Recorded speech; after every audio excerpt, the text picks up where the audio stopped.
Our next presentation is one of the people who's helping run the event and has been just doing, in fact, he and Charmander are the ones who figured out how to bypass the slide presentation snafu and get it working. And that's Giglio. Giglio is going to talk to us about ham radios, not just for dinosaurs like me, why hackers need an amateur radio license. And I have to agree with him. Despite the fact that I'm ancient, I have to agree with him. Harry Biggs, or Giglio, is a forensic and threat analyst security engineer at Med Impact Healthcare Systems. Giglio has worked in the staffing, manufacturing, mortgage, and healthcare industries, each providing unique insights into how critical information needs to be protected. Giglio was fortunate to be on the team that hosted the 2020 DefCon Group's VR event and is looking forward to the 2022 event, as well as I am too. So here you go, Giglio, take it away.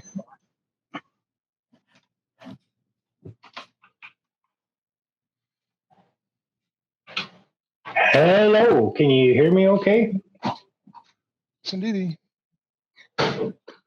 Perfect. Okay, so I gotta make sure I can see my slides without facing away from everybody. So the purpose of my talk is talk about ham radio, and for a lot of people, ham radio may conjure up images of, old retired guys that sit talking into a microphone, their buddies across the country, talking about the weather and different things. And that's certainly a component. As time has gone by, it used to be all analog. There's lots of different frequency ranges and stuff. Also, there are things people are aware of, big emergencies where things happen, infrastructure collapses. A lot of times, ham radio operators are able to get information in and out of a place that doesn't have another way to do it. A lot of that's changed nowadays. I mean, we have satellites and satellite phones and that kind of stuff. So to some extent, there's a certain amount of legacy, I think, in some people's heads related to the ham radio, amateur radio world. Which, that could be valid. I'm setting you up for where I'm going to take you. So hang in there. Don't get bored and run away because it isn't as bad as it sounds. There's other things, components of that ARES. I'm a member of ARES. It's the Amateur Radio Emergency Service. They coordinate with hospitals and things using different technology stacks in the event of an emergency. There's a tool called WinLink, which is a piece of software you run on your laptop, but behind it, there are forms, all kinds of forms. Think of a hospital, any kind of form they would need to fill out and send to somebody far away. There's all these forms that exist, different levels of technology. It's over RF, it's over the internet, etc. So there's definite good stuff on the legacy ham radio side, if you will.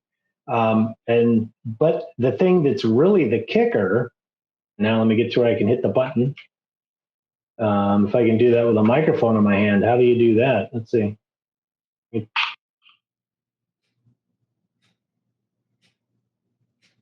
So here's the thing.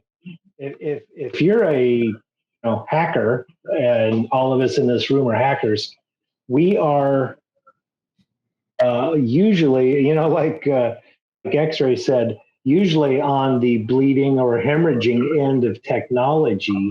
The cool thing is, if you think about it, we've talked about, people doing shenanigans with different things, how you want to be liberal so that you can experiment, you can do things. You're not, playing with things that you shouldn't playing with, and then are hoping that nobody catches you in it. Well, if you think about it, if you want to experiment with radio frequency and the higher bands there, so hopefully the slide is readable, but there's these different bands over on the right-hand side, different gigahertz ranges of things. You head up into microwaves. There's all kinds of digital communication modes now that didn't used to be the case. And guess what? All it takes to do it legally is to get your amateur radio license make sure you stay in your lane, meaning stay in the bands that are allocated for amateur radio use, and you're golden. As long as you don't like fry your neighbor's TV set or something, and there are rules and things you learn about, maximum effective radiated power and how much does it transmit through skin, ionizing versus non-ionizing radiation, and all these kinds of things, and so that you know what's safe. You don't put a 1,500 watt antenna right next to your neighbor's house, that kind of stuff. Most of it is pretty common sense, tiny bit of math. It's pretty easy. And so then now you have access to all these frequencies. And now you may say, okay, cool, but what am I going to do there? So the other part of it is there are folks, one group is the Open Research Institute. And the person, let me back up here because I got there. Yeah. The person that's the co-founder and CEO of the Open Research Institute is Michelle Thompson, who's also a DC 858 member, also a ham radio operator. And their purpose is to introduce technology that's open research, right? One of the challenges, even in newer technology, let's say for amateur radio, where a lot of it is driven by the vendor, right? You've got Yaesu, you've got Kenwood, you've got all these different manufacturers.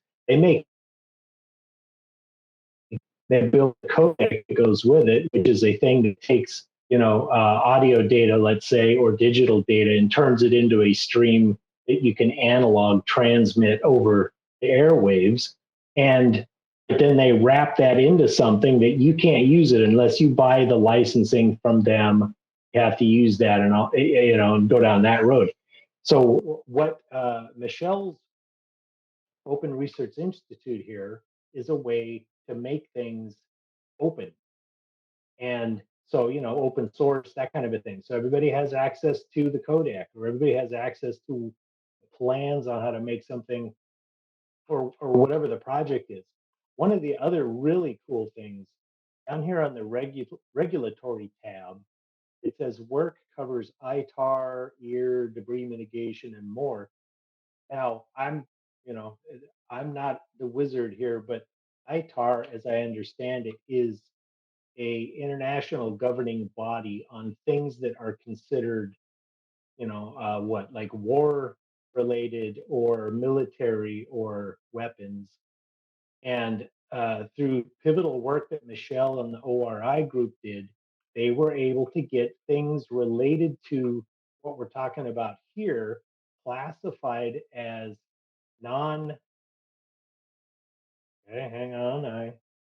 Hey, Giglio, when you turn your head, I think you're turning away from your mic. So I thought as soon as I picked up the mic, I had megaphone for life. Let me see. I thought you might be pulling it away from your head physically. No, I'm wearing a headset. How's that? Is that any better? I believe you dropped the mic when you changed the slides earlier. It fell on the floor. Yeah, no, agreed. Hopefully, but I don't need to hold the mic, right? And am I still okay? You need to hold the mic. Okay, excellent. So then I will hold the mic and then try to see if I can go next. So how much did you guys miss with me talking to the wall there? How far should I back up? We can hear you. It's just difficult to hear. So we can hear it all. Just it's not as loud and clear as okay. It's better now. Open host tools, and the third one down is a megaphone. If you turn the megaphone on, you don't need to hold the mic. I cannot turn it on for you because you have more permissions than I do, so I can't force your permissions to do anything. That's fine. I turned it on, so let's see if it stays stuck. So yeah, the cool thing, they were able to get the work that's being done by the ORI and specific codecs, like we're talking about the M17 codec, different things. They were able to get those classified as non-export control, I guess, and so, which is awesome because that sets the groundwork for going down the road into the future with various projects and not getting entangled by somebody who's trying to throw a wrench in the works. So check out openresearch.institute, and you can see all the different projects they got going on. And now I'll bore you with a little bit of ham radio stuff to show you how straightforward it really is to get a license. There we go. So depending on how much everybody knows about, let me turn so I can see my own deck here. So some background, what is radio, what is frequency, and what is spectrum? And you can, radio is using an alternating current to modulate a signal, sending it into a wire, think of an antenna, which then leaves the antenna as an electromagnetic wave into space or air, if you will. The frequency, which is how it's measured, is the number of oscillations per second.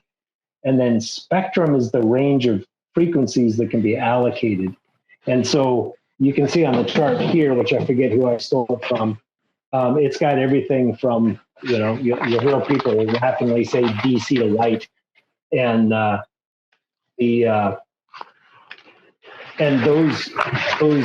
that spectrum, and I'm hearing somebody eating, so I don't know if we can figure out who's chomping away there. So that's that. So here's next slide. So ham radio is the amateur radio service, which we talked about already. It's licensed by the FCC, so that's who you participate with. You need a license to transmit. Now you can, hopefully a lot of us have played with the SDR, inexpensive, software-defined radio dongles and software. It lets you can listen to anything, within limits. And then, but to transmit, you have to have a license. Frequencies are allocated by usage. And over on the right, there's a chart that's showing different bands, they call them, in the amateur radio service. And then there's a thing called a band plan. That's who's allowed to transmit on what frequencies. For the most part, amateur radio frequencies are shared with somebody. So if there's like a public service, a commercial service, or something else that's out there in a similar or nearby frequency range, if you end up transmitting and mess up their signal so they can't do what they're supposed to do, you're going to be the one that gets told you need to tone it down, lessen the power, move the antenna, kind of stuff. So now what's interesting is high-end frequencies that we were looking at earlier, some of those are exclusive to the amateur radio service, which is a godsend for experimenters and folks doing cool stuff. There's different license classes. And at this point, the entry-level license class is a technician license, which is very straightforward to get.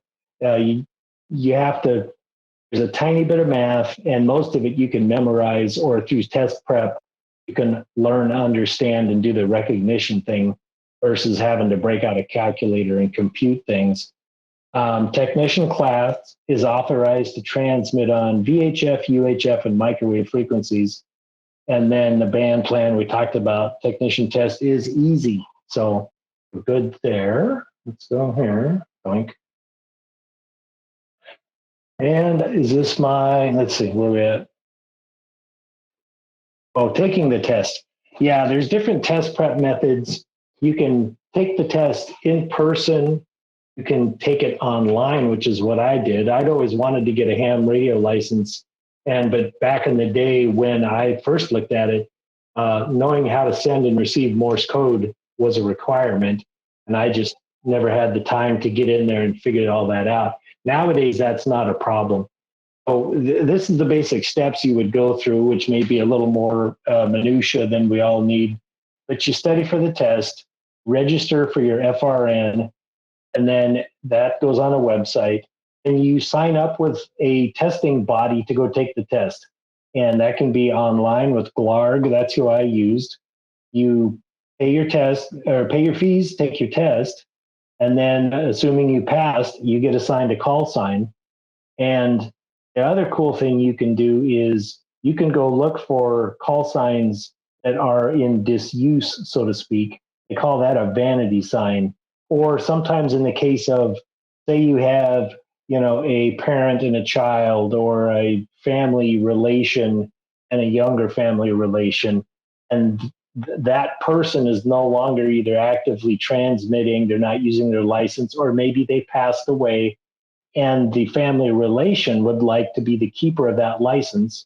You can sign up with the FCC, and assuming nobody else has tried to get that license for whatever reason, you can apply for it. And now you might have your uncles or your aunts or whoever's ham radio license number.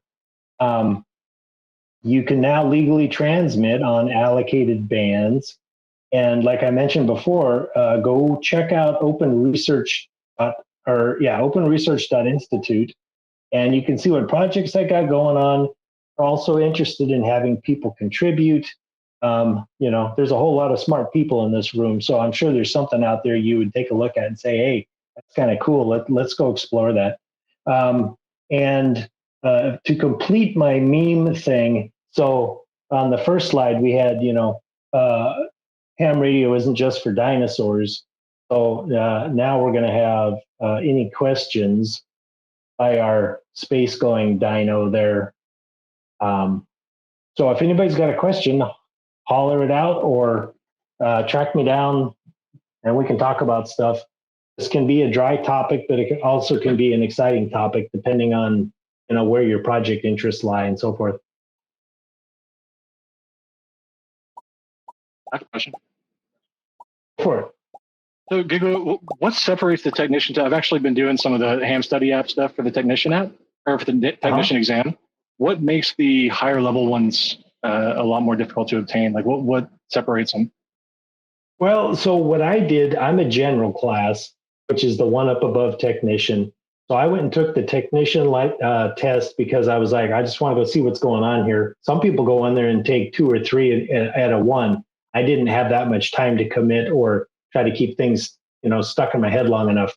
Really, what the difference, technician has a list of things. There's a certain amount of relationships of, if a frequency range is this, how big is the antenna for a half wavelength or a quarter wavelength or whatever? And so you figure out the math. I mean, you're already doing, binary math. I think you could take a number and divide it into or by 300 and do okay, right? So that's pretty straightforward. General class had a few more specific things. I'm trying to remember what some of those were. And then the next one is it extra, advanced extra? I can't remember what the one after general is. Yeah, that one's got it's extra. Extra, yeah. That one's got, hey, extra needs extra. That one has more math. And then I also saw a thing from one of the guys on the DC858 Slack there was a topic being kicked around and they had an answer. And it's like, hey, that's because I'm studying for extra. And a lot of it could be policy.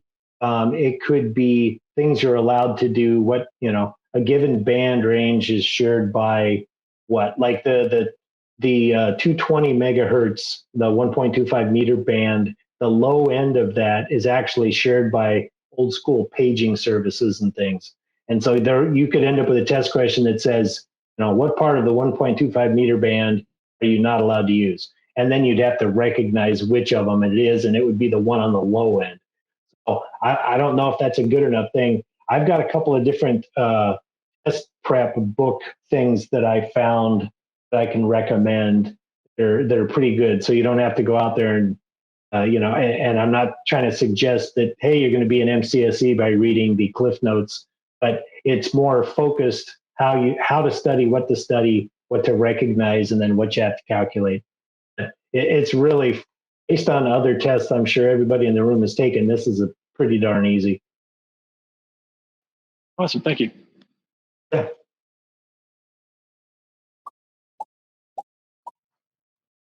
And also, Bueller? tell them about the ARRL guide you can get for studying for the test. I didn't even use that one. So X-Ray's telling me to make sure I mention the American Radio Relay League guide to studying for the tests, which I ended up not using, which is probably pretty complete and useful. It was just a path I didn't go down. But the ARRL is also kind of the governing body, besides the FCC, of all things ham radio, and then there's also local groups, just similar like local DefCon groups.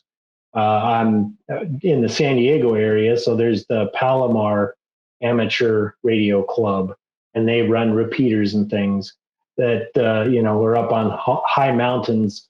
So if you're in a good place geographically, you can talk to folks nearby, not so nearby, with just a handheld or something simple. You don't have to be the person with the 30 by 40 foot big beam antenna on a 100-foot tower pointing off into faraway places.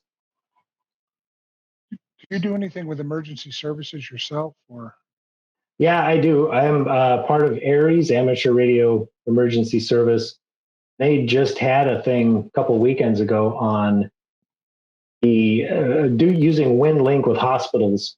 They set up and they if you think about doing a tabletop exercise, they're doing a tabletop exercise, but they're doing it for real with fake data, fake transactions and things, and so everything that gets sent out has to have a drill header on it so that it doesn't get acted on. But yeah, there's lots of amateur radio service. I think there's also, and you could probably talk to it better, X-Ray.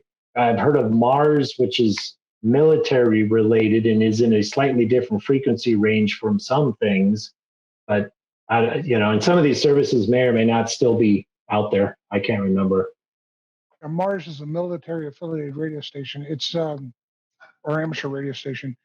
I briefly worked at the Mars station at Treasure Island during Vietnam, and they work in conjunction with the amateur radio people. And one of the things that they would do is set up phone patches like the Vietnam, so people in the States could actually talk to people that were in Vietnam, so they can talk to their loved ones. It's really cool. A lot of fun. Yeah. Once you get into amateur radio space and you find frequency ranges or things, there's all kinds of different protocols. I'm kind of a low power guy, so I'm not going to try to put some giant antenna up. But with a random wire around my backyard and a little, I think most it puts out is maybe 10 watts.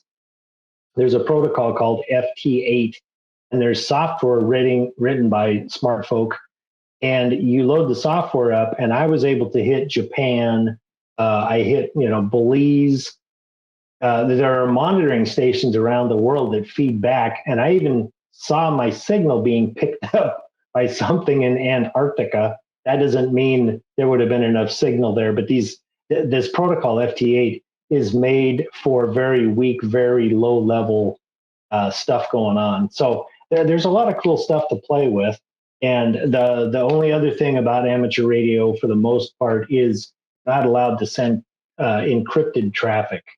For the most part, if you're sending information, the protocol has to be known, and folks that may or may not, that are listening, would need to know that that's something, or at least if you want to be in compliance, that your whatever traffic you're carrying isn't encrypted. With the only exception being, and this is what that one test question was, that the other person remembered, control signals that run some kind of remote device that's up on a mountaintop. Those are okay to be encrypted, so somebody doesn't take it over. Anyway, it's a whole lot of blah, blah, blah. I should relinquish the stage. Thanks, everybody.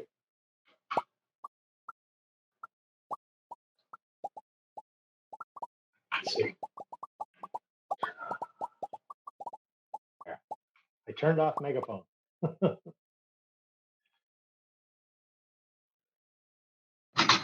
Okay, well, we're running a little ahead of schedule. Looks like what's the next talk going to be here? It's 4:00. So we've got about an hour. So feel free to wander around, talk to people, get something to drink, go to the bathroom, talk to people. That's a novel thing to do at a conference designed for people to talk to each other. So yeah, and ask questions. If you see speakers, you got questions, feel free to ask them questions. And we'll see you back here at, let's see, it's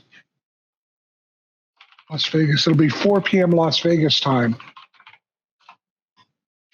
for our next presentation, which will be by Jabbles on pwning lazy admins. So that should be an exciting talk because there's a lot of lazy admins out there. So there must be a lot of fun things to talk about.